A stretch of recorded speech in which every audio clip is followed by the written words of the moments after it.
Good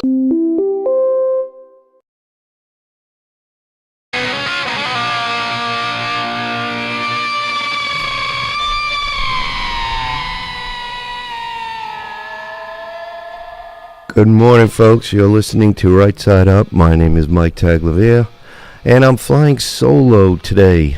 We had a little bit of a mix-up. Bill is still out, enjoying himself, taking advantage of some of the winter sports that he likes to take advantage of. So I am going to be flying solo, but we'll get through it. We'll push through it. But I wanted to... Before we get into some of the topics I'd like to talk about, I wanted to talk about one of the reasons why I love the beautiful state of Vermont.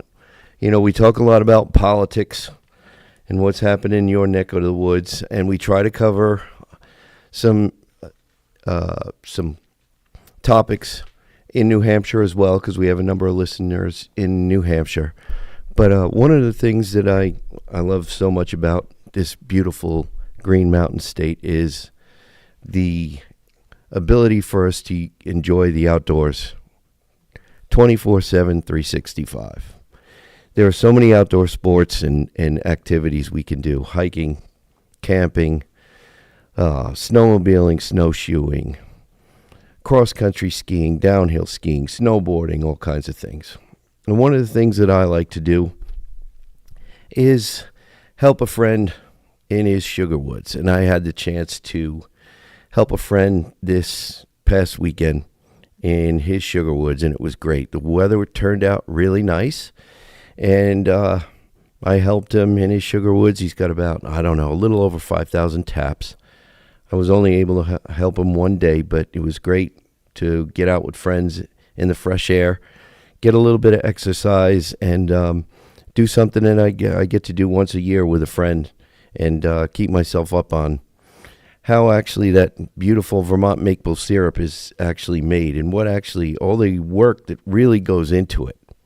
So I don't know what some of you may have done this weekend. I know we had some great snow, so I'm sure snowboarding and skiing and snowmobiling was some of your activities, but I worked in the sugar woods.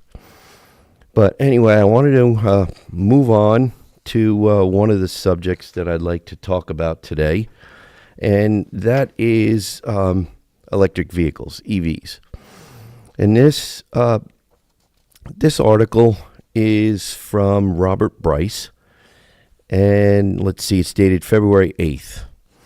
And the title is Ford Loses Another $5.1 billion on EVs. A question of power. Excuse me. It's a number of them on his Substack. And there are a number of people on Substack. And when I get done with dealing with this article, I'll go over a number of the people I like to follow on Substack to keep abreast of what's going on with respect to the climate hysteria that's being pushed and the attack on our freedom through the climate hysteria. But anyway, here we go again. Ford loses another $5.1 billion on EVs. Ford's massive losses on its electric vehicles have become commonplace, but the latest numbers are still gobsmacking. This week, Ford Motor Company reported that it lost $5.1 billion on its EV business in 2024. During the fourth quarter, it incurred $1.4 billion in operating losses on its EV segment. That was a slightly better result than the fourth quarter of 2023, when the company lost $1.6 billion on EVs. The company also reported that its volume and revenue dropped due to pricing pressure and competitive market dynamics.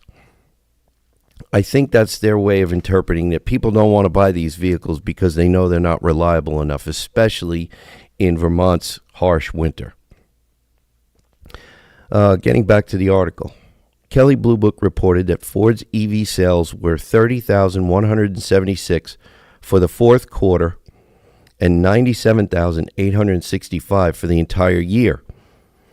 Therefore, Ford lost $46,394 for each EV it sold in the fourth quarter, and 52,113 for each EV it sold in 2024. Now, I don't know about you, ladies and gentlemen, but those numbers that it lost are still more than what I paid for the last brand new vehicle that I bought. And that's the loss per vehicle. I don't know how a Ford Motor Company manages to stay in business at this level. For the full year, Ford reported net income about $5.9 billion. Thus, Ford's operating losses on EVs were nearly equal to its total profits.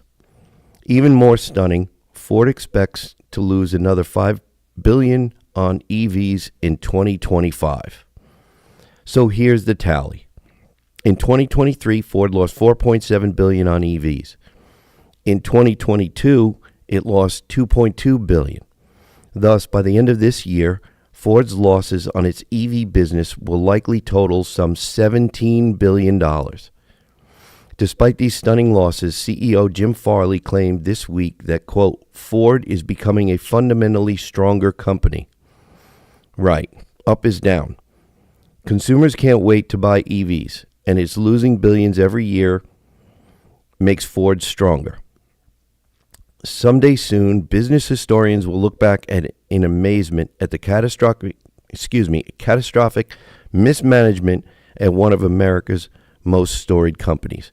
Now, I just wanted to go over one little bit of information I heard from a friend during this past week, and he said that there was one auto dealership that he was familiar with. He had a friend who worked there, and they had something like 60 EVs, electric vehicles, on their lot that they couldn't sell. Nobody even wants to look at them.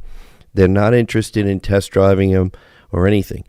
And the thing that puzzles me in this beautiful northeast Green Mountain state, what's covered with snow right now, when are the dealerships going to get the message that people are not interested? They're not interested and not going to buy them.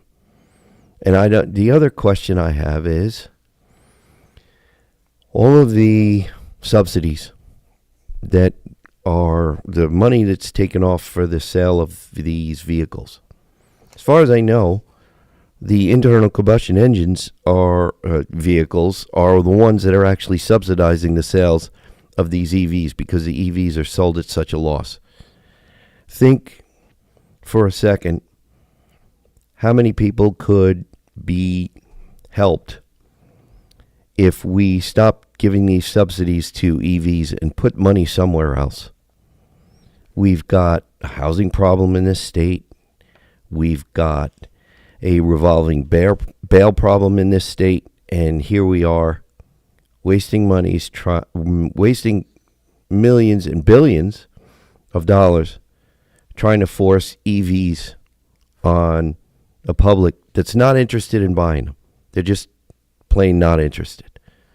So I saw this, and I just figured it needed to be talked about because, although I'm not against if someone wants to buy an electric vehicle or a hybrid.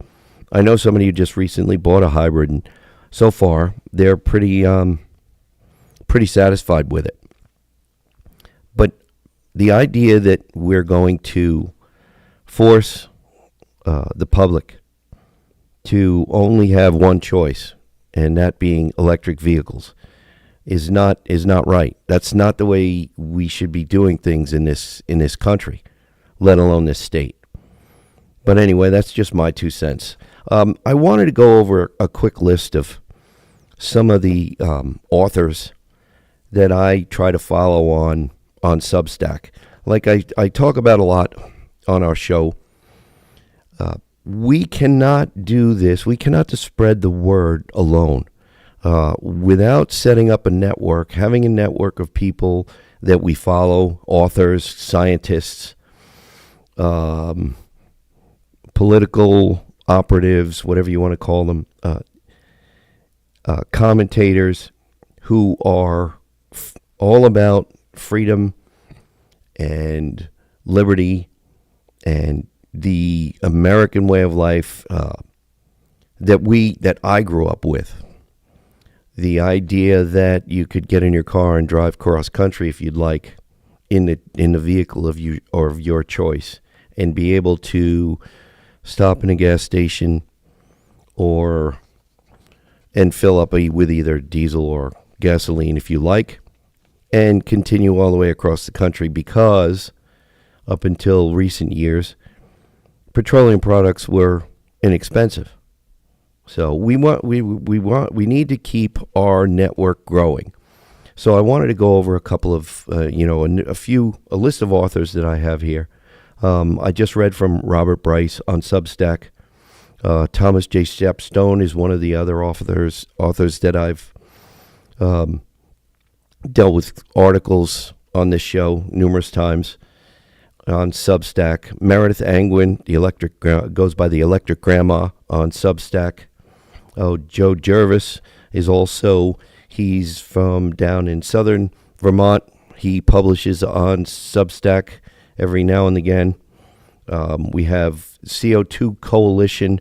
I'm going to have another article that I'll be reading from in maybe our next segment with respect to the CO2 Coalition. But I just wanted to remind everybody, and I know this show right now, unfortunately, as much as I've told others, I'd love to be able to do this more than once a week. Since we only do it once a week, I wanted to just remind everybody of the network that we're trying to build. Obviously, we refer to Vermont Daily Chronicle articles, which is on the web. We refer to Granite Rock on the web as well. They also carry our show, which is great. So just trying to keep up and build that network so that we can spread the word. Then there are plenty of things that you can be watching. I don't know how many people would love to hear more from Right Side Up, but since you can't hear us every day, these are some of the authors that we look at here to try to find logic and reason, especially when it comes to climate change, climate cultism, so that we can make sense of things. But I just really like the idea that we're growing our network. So one other thing, I'll start it into it in this segment, but I'm going to need to continue into the next segment. Pulling from Substack again, this is, I think, Thomas J. Shepstone with a guest post from Vijay Jayaraj from CO2 Coalition, dated February 9, 2025. The irrational, even immoral war on methane, agriculture, and our food supply by the climate cult. So, and farmers, not to get off on a little bit of a tangent, but farmers actually are an endangered species in Vermont. If you have any neighbors or friends who are farmers and you get the chance to talk to them, compared to today versus 20 years ago, I'm sure you are well aware that there were far more farms on the landscape in Vermont from even 20 years ago. So this article is just talking about methane. Methane emissions have become a focal point of the climate debate, triggering absurd agricultural regulations negatively affecting farming communities worldwide. So targets for abuse are ruminant animals, including cattle and sheep, that produce methane, CH4, through enteric fermentation, a natural digestive process that converts grass into protein-rich meat and milk for human consumption. So we're going to get a little bit more into this in our next segment, but just stay tuned, folks. We'll be right back. You're listening to Right Side Up.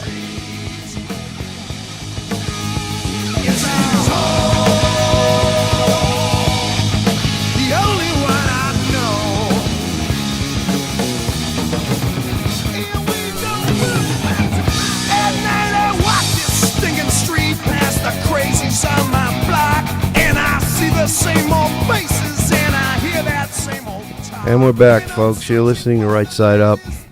We're talking everything climate change this morning.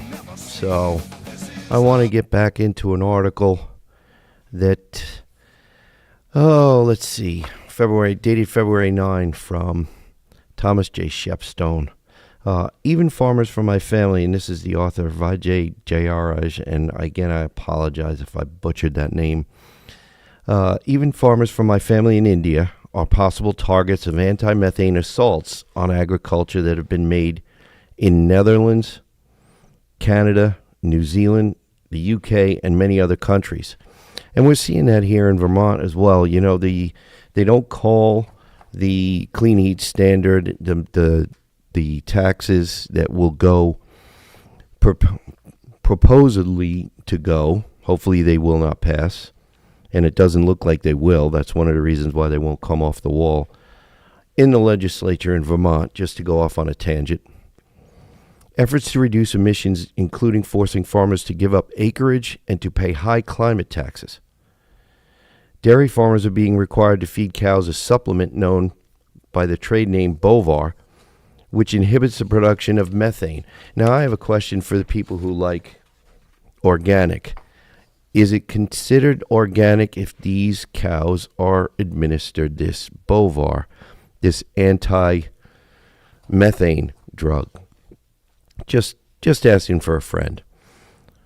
Back to the article. Some major supermarkets in the UK, like Tesco, Morrison's, and Aldi, already have sourced milk from medicated cows. Although a small portion of consumers boycotted this milk, most had little choice but to buy it. My question is, does anybody know what it's going to do downstream to the humans who are consuming this? There's all kinds of push to keep certain additives, hormones, antibiotics out of foods. Why are we forcing farmers to administer this to their cows? It doesn't make any sense to me. Back to the article. Is such regulation of agricultural methane emissions justified? Not according to an updated paper titled Methane and Climate by two physicists, Drs. William Happer and W.A. Van Wijngaarden of Princeton, New Jersey, and Toronto's York University, respectively. First published in 2020 by the CO2 Coalition, Fairfax, Virginia, the updated paper meticulously dismantles the prevailing narrative that methane emissions from agriculture are a threat to the planet. By carefully analyzing the physical properties of methane and its interactions with Earth's atmosphere, the authors demonstrate that warming potential of methane is negligible. And keep in mind, folks, this is one of the things, the greenhouse gases, it's the people who are pushing the climate initiative keep pushing the climate initiative because greenhouse gases supposedly warm the planet. Taking nothing into account volcanic activity. And just to go off on a tangent here, does everybody remember the Tunga volcano that erupted about 3 years ago that shot all kinds of, other than just the sulfuric acid and everything else that it put into the atmosphere, over like 140 million tons of excess water into the atmosphere that we're now seeing come down as excess rain, by the way. So the science behind methane's limited impact. At the heart of the two professors' analysis is comparison of the radiative forcings of methane and carbon dioxide. Radiative forcing is the difference in the net upward thermal radiation from the Earth to space through a transparent atmosphere and the lesser radiation through an otherwise identical atmosphere with greenhouse gases. In other words, it is used to understand how greenhouse gas in the atmosphere blocks some of the thermal radiation from escaping Earth into outer space. Now, I would think at least some of that would be good so we don't get too cool, right? But I'm just, all I have is high school science, so what the heck do I know? Using radiative transfer calculations, the authors examined methane's contribution to the greenhouse effect. They find that one additional atmospheric methane molecule causes about 30 times more warming than one additional CO2 molecule, which I think that was an indication that CO2 is not bad either. This is because the greenhouse warming of relatively abundant CO2 is much more heavily saturated than that of methane. Let's see. At higher concentrations, identical molecules get in each other's way and don't warm as efficiently as for lower concentrations. Nonetheless, atmospheric methane concentrations are increasing about 300 times slower than CO2 concentrations.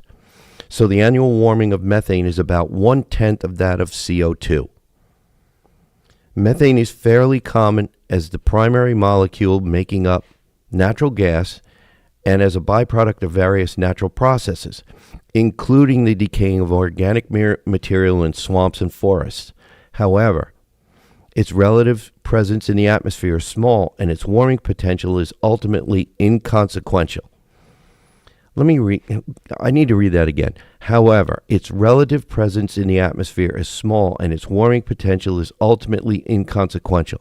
If it's inconsequential, why do the people who are pushing this Bovar on our dairy cows forcing dairy farmers to use it? It's unnecessary, right? This stands in stark contrast to the apocalyptic warnings issued by some politicians and media outlets. Far from being a super pollutant, as it is often described, methane emerges from this analysis as a minor player in the climate system. It's a minor player. Okay. What then is the path forward? Policymakers should align their decisions with the best available science. That would be really nice, wouldn't it? Policymakers should align their decisions with the best available science. The findings make it clear that the climate models often used to justify methane regulations exaggerate this impact. By ignoring the nuanced interplay between methane, water vapor, and other atmospheric components, climate models create a distorted picture of climate change that fuels unnecessary panic and ill-advised policies. I need to read this again because we're scaring the living hell out of our kids because of this climate and global warming stuff, and it's unnecessary. It's unnecessary. Climate models create a distorted picture of climate change that fuels unnecessary panic and ill-advised policies. This is one of the reasons why, getting back to what I said earlier, we're trying to build a bigger and bigger network. We're trying to give all of our listeners, not homework, more resources. So when you keep hearing all of this nonsense about CO2 warming the planet and methane warming the planet, you can have resources and knowledge to know that that is not the case. Getting back to the article.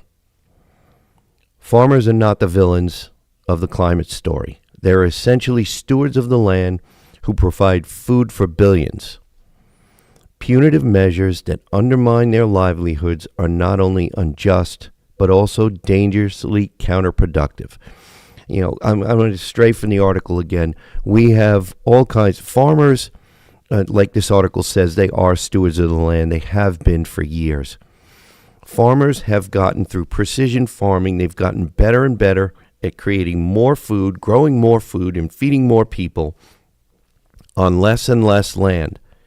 We have gotten together with farmers through regulation and just through education, and farmers now are better and better every day at preventing erosion, preventing runoff of fertilizers and nutrients to getting into our rivers, ponds, creeks, bays, and all our waterways.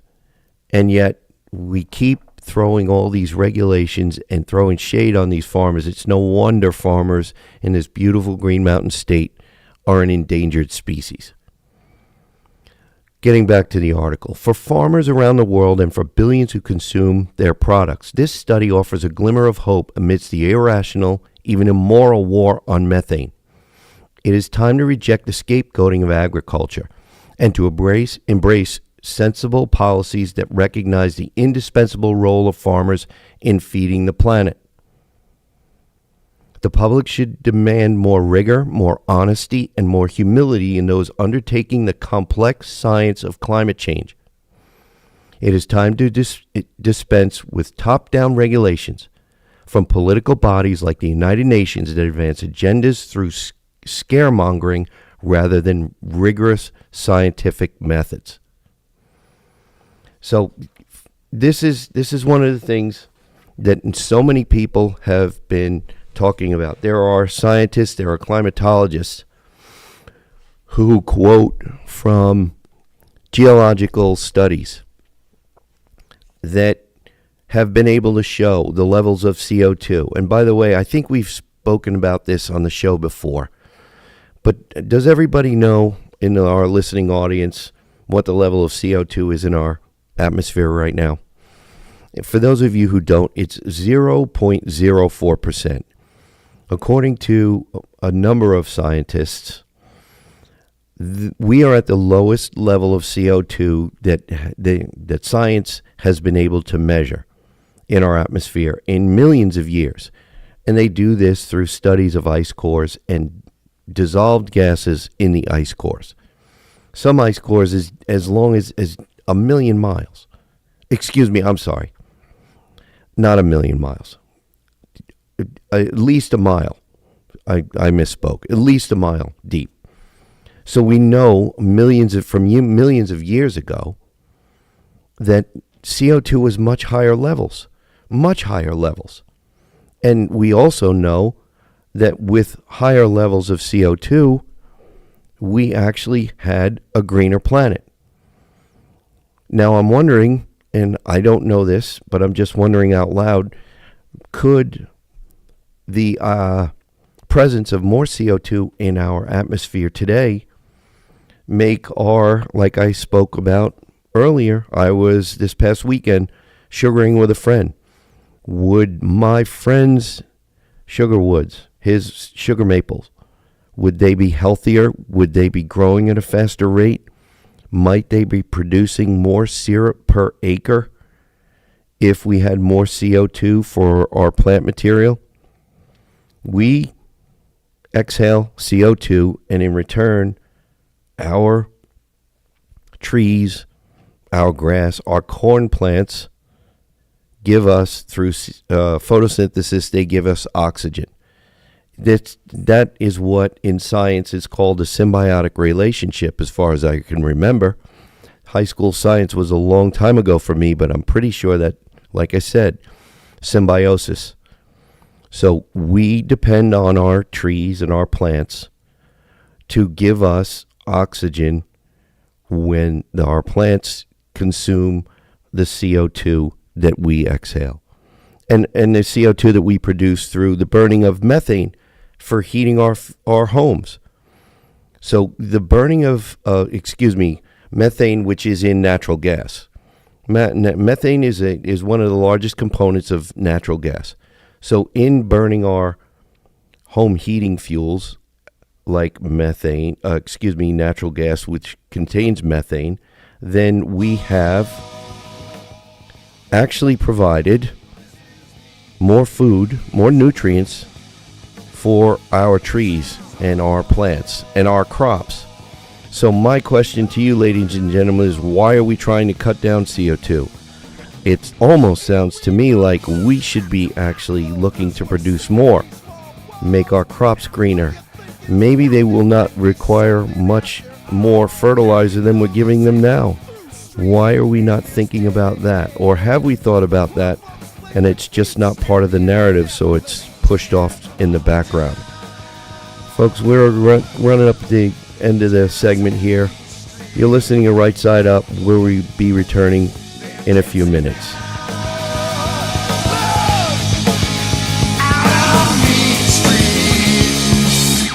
Dance, baby.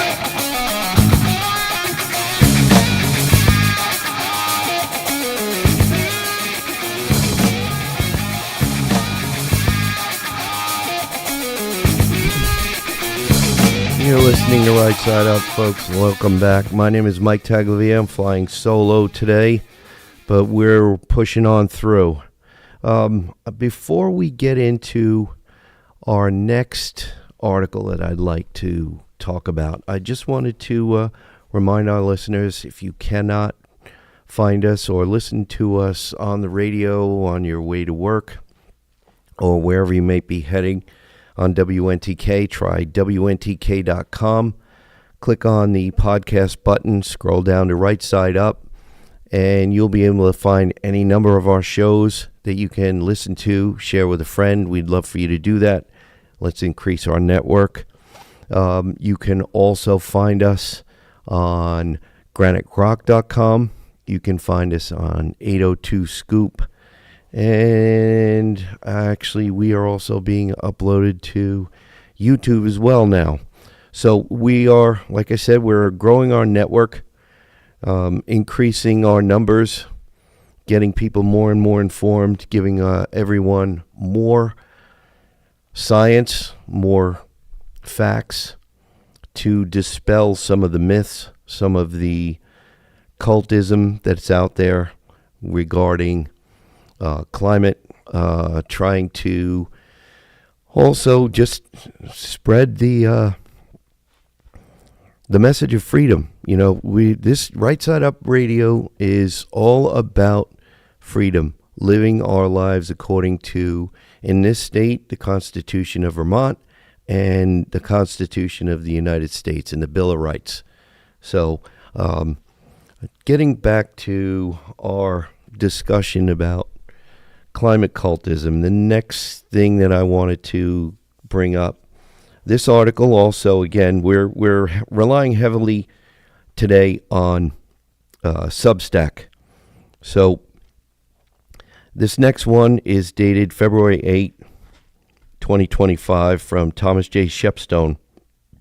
Will politicians in Albany learn from California's follies? It's grasping at straws, but what can't go on won't either. Doug Sherman, our favorite LinkedIn energy writer, has put his finger on the problem with New York, namely that it hopelessly follows California over the cliff. Will it keep doing so on energy, or are events going to impose some sense on New Yorkers? Now, you might ask, well, we're not in New York. Why would we be covering this article? Well, in Vermont, we are pursuing similar actions that are going to drive up our electric costs exponentially, because we are trying, apparently, in this state to change Vermont to only one source of energy for just about everything, including our vehicles, our heating, our lighting, and it's going to be disastrous if it's able to get passed. And I hope and I sincerely think it will not. But anyway, back to the article. Here is how Sheridan explains it. The Wall Street Journal editorial board writes, New York and California compete for the dishonor of having the nation's highest tax burdens. How New York Governor Kathy Hochul is vying with Governor Gavin Newsom for the nation's most expensive electric bills by emulating the Golden State's climate obsessions. And I sincerely hope that the state of Vermont learns from some of these hard-learned lessons from the states of California and New York. Back to the article. Con Edison, which serves New York City and its suburbs, is proposing rate hikes that would increase electric bills by 11.4% on average and 13.3% for gas service. Utility bills would average about $500 a month, $154 more than 5 years ago. This is a backdoor climate tax. Now, many of you who are following along in Vermont know that what has been proposed by the supermajority, and I believe what is still being pushed by the majority, is basically the same thing in this state. This is why this article to me is important. Con Edison says it needs more money for infrastructure upgrades to meet growing demand from electric-powered buildings and vehicles. New York's ban on gas hookups in new buildings will require a larger electric power supply, as well as equipment upgrades to strengthen the power grid, especially as more intermittent renewables come online. Now, we are going to, in this state, if we do not wise up, we're going to run into the same exact problems. This is why this article is so important. Renewables, including hydropower, make up about a third of New York's power generation. The state is scrambling to achieve its 70% renewables mandate by 2030 as project costs soar. State regulators last spring canceled 3 offshore wind contracts owing to rising interest rates and inflation. Politicians had counted on a 175-mile transmission line to power New York City with giant wind and solar farms upstate, but that project was also scratched because of rising costs. Does it sound familiar, Vermont? This is what we're going to be up against if we don't wise up from what other states are already learning.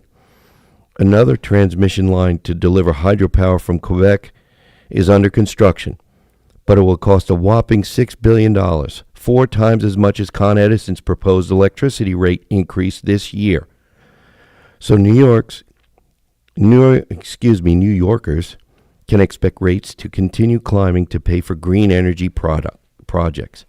Meantime, the New York Independent System Operator in November warned of potential power shortages next year if the Quebec transmission line isn't online by May.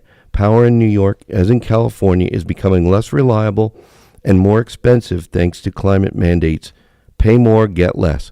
Now, I want to step off this article for a minute and note that there is a push in the state of Vermont to change hydroelectric and redefine it as not being green energy.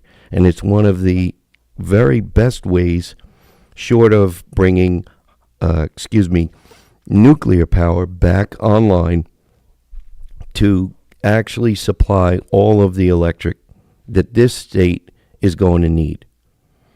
So, meantime, the New York Independent System Operator in November warned of potential power shortages next year if the Quebec transmission line isn't online by May.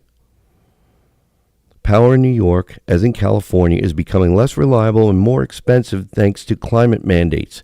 Pay more, get less. New Yorkers can also blame former Governor Andrew Cuomo, who mandated the premature shutdown of the Indian Point nuclear plant, which generated about a quarter of New York City's power. His ban on shale fracking, a veto of gas pipelines, have also pushed up utility bills. During frigid weather, power plants sometimes burn oil because the state can't import enough natural gas from Pennsylvania. Now, this is interesting because we have run into the same issue this winter because natural gas lines have been prevented all over the Northeast, which would be providing the cheapest energy for both heat and electric generation. But because of the push for green energy products, we have had rising costs, and we are running at risk if we don't change course to having rolling blackouts. And we are here again, folks. New York and California have made this mistake. If we don't learn from this mistake, we are going to be repeating it. We have the opportunity. Our nuclear power plant was shut down just a few years ago. And now we're seeing, with the advent of AI and Bitcoin mining and everything else, the increased need for electric generation. And the green energy power sources, solar and wind, will not be able to handle the demand we have right now for our energy needs. There's no way that solar and wind are going to be able to produce the kind of electric we're going to need if we are going to even try to add for power generation to deal with AI. We are in the state of Vermont where we're trying to grow our population. We're talking about the shortage of houses in the tens of thousands. How are we going to wind up powering all these new homes that we desperately need to be able to bring in younger families, to keep retirees here? There's no way we can do it if we don't actually keep our natural gas, our oil, and even coal as an option, and be smarter about this. Not getting rid of hydroelectric, but actually trying to expand it, and not changing the definition away from green energy, because the push is for solar and wind. Let's see. Getting back to the article here. All of this may explain why Governor Hochul has delayed the state's cap-and-trade program until at least 2027. Cap-and-trade punishes fossil fuel companies for their CO2 emissions and will raise energy costs even more. The last thing she wants heading into an election in 2026. Maybe politicians in Albany can learn from California's follies rather than copy them. So this is something that's very important to the state of Vermont as well. We need to be wise about our energy and only having one source. We've talked about this numerous times. In our vehicles, we have numerous options. First of all, you can still go on to a lot and buy a brand new internal combustion engine vehicle. You can buy a diesel-powered truck. You can get all kinds of options, from power windows, air conditioning, GPS, navigation, hands-free driving. You can have remote start on your vehicle. Then we go to our homes. We have all kinds of options for countertops, for cabinets, for flooring, for insulation, for lighting. Why would this state decide that there is only one option for electricity? And I submit to you, ladies and gentlemen, that the only reason really is to be able to control. That's the only reason. It doesn't make sense. And the other thing, so many people, there are so many, including myself, who rely on firewood. There's nothing like going home to a nice warm home that's heated by a wood-burning stove. And that is one of the things that's also been put on the table about limiting burning biofuels. So this push is for eliminating all options with the exception of electric. And without other transmission or other generation for electric, meaning more hydroelectric, more natural gas, which is the least expensive when pipelines are added, for keeping the lights on in Vermont, in the Northeast, and for keeping the heat on in the Northeast and Vermont. The only way we're going to do it is with more options, not less. So we're coming to the end of the show, ladies and gentlemen. I hope that I was able to toe the line, not having a guest host, but we will do our best to have at least a twosome for a conversation. Remember, stay informed, stay safe, listen to Right Side Up.